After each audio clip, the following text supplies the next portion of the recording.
नमस्कार, मी डॉक्टर शरद देशमुख, पोट आणि liver specialist, Medilio hospital, Dwarka, Nashik.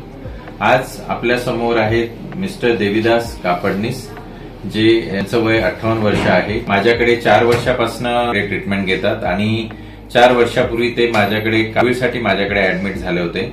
तर आपण त्यांच्याशी संवाद साधूया. मी देविदास कापडनीस बोलतो. मला 4 वर्षापूर्वी कावीळ झाली होती. मग जवळजवळ ती कावीळ लिव्हरपर्यंत पोहोचली होती.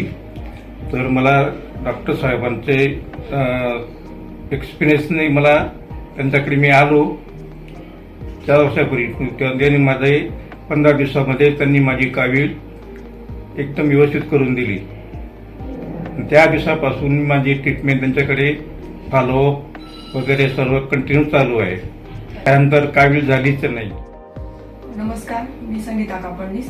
माझ्या मिस्टरांना 2023 मध्ये कावीळ झाली होती सर.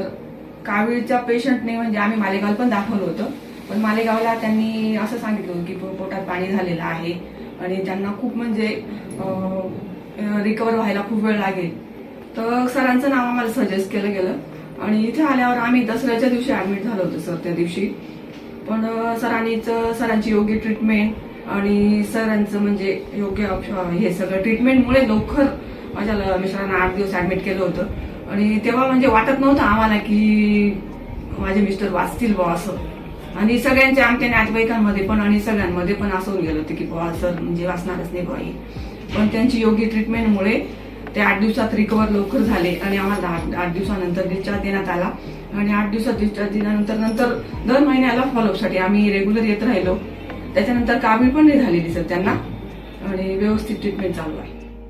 तर माझं कावीळच्या रुग्णांना एकच सांगणं असेल की त्यांनी जेव्हा आपल्याला काही कावीळ होतो तर त्यामागचं कारण जाणून घेणं खूप गरजेचं आहे. कारण कावीळ हे काहीतरी लिव्हरला इजा झाल्यामुळे होते आणि लिव्हरला इजा होण्यामागचं कारण हिपॅटायटिस बी आहे, हिपॅटायटिस सी आहे, सीचं इन्फेक्शन आहे की दारूच्या सेवनामुळे झालंय किंवा स्त्रियांमध्ये कधी कधी ऑटोइम्यून हिपॅटायटिस असतं. लहान मुलांमध्ये हिपॅटायटिस ए किंवा ई व्हायरसच्या इन्फेक्शनमुळे कावीळ होतो.